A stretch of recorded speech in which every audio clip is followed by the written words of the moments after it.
नमस्कार दोस्तों, आज की हमारी इस वीडियो में हम आपके लिए जितिया व्रत की कथा लेकर आए हैं।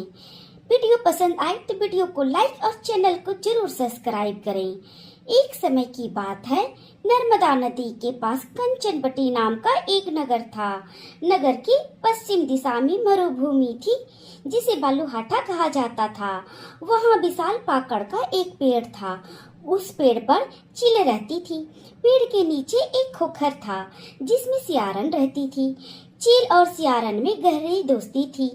एक बार दोनों ने मिलकर कुछ स्त्रियों को जितिया व्रत करते हुए देखा। तब उन्होंने यह व्रत करने का संकल्प लिया। फिर दोनों ने भगवान जितवाहन की पूजा करने के लिए निर्जला व्रत रखा।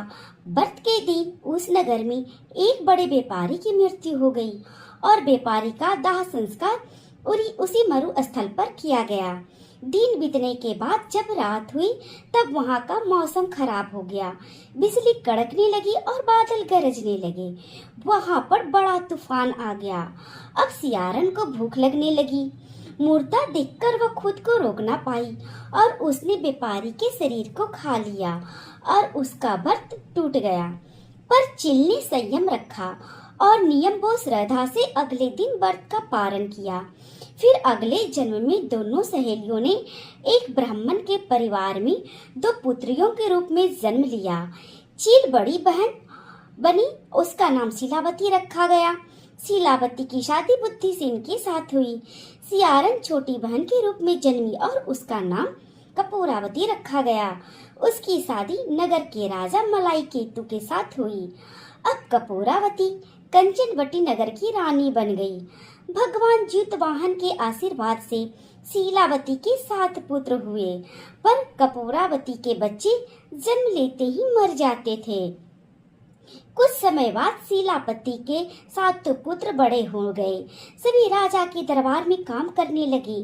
कपूरावती के मन में उन्हें देखकर ईर्ष्या की भावना आ गई और उसने राजा से कहकर शीलावती के सभी पुत्रों के सर कटवा दिए और उन्हें 7 नए बर्तन मंगवाकर उनमें रख दिया और लाल कपड़े से ढककर शीलावती के पास भिजवा दिया। यह देखकर भगवान जितवाहन ने मिट्टी से 7 भाइयों के सिर बनाए और सभी के सिर को उनके धड़ से जोड़कर उन पर अमृत छिड़क दिया, जिससे सभी में जान आ गई और शीलावती के 7 पुत्र जिंदा हो गए और अपने घर को लौट आए। जो कटे हुए सर रानी ने भेजे थे वह फल बन गए। दूसरी ओर रानी कपूरावती शीलावती के पुत्रों की मृत्यु का समाचार सुनने के लिए व्याकुल हो रही थी। जब बहुत देर तक कोई समाचार नहीं आया तो कपूरावती स्वयं देखने बड़ी बहन के घर चली गई। वहां सबको जिंदा और खुश देखकर वह बेहोश हो गई। जब उसे होश आया तो अपनी बहन को उसने सारी बात बता दी। उसे अपनी गलती का पछतावा हो रहा था। भगवान जितवाहन की कृपा से शीलावती को पूर्व जन्म की बातें याद आ गई। वो कपूरावती को लेकर उसे पाकड़ के पेड़ के पास गई और उसे सारी बात बताई। यह सुनकर कपूरावती उसी समय मृत्यु को प्राप्त हुई। जब राजा को यह खबर मिली तो उसने उसी जगह पर पाकड़ के पेड़ के नीचे कपूरावती का दाह संस्कार कर दिया। हे भगवान जितवाहन, जैसे आपने शीलावती के 7 पुत्रों की रक्षा करी, वैसे ही इस कहानी को कहते, सुनते और हुंकार भरते सब पर कृपा करना। कथा पसंद आई हो तो वीडियो को लाइक और चैनल को सब्सक्राइब करें और इस वीडियो को ज्यादा से ज्यादा शेयर करें। राधे राधे।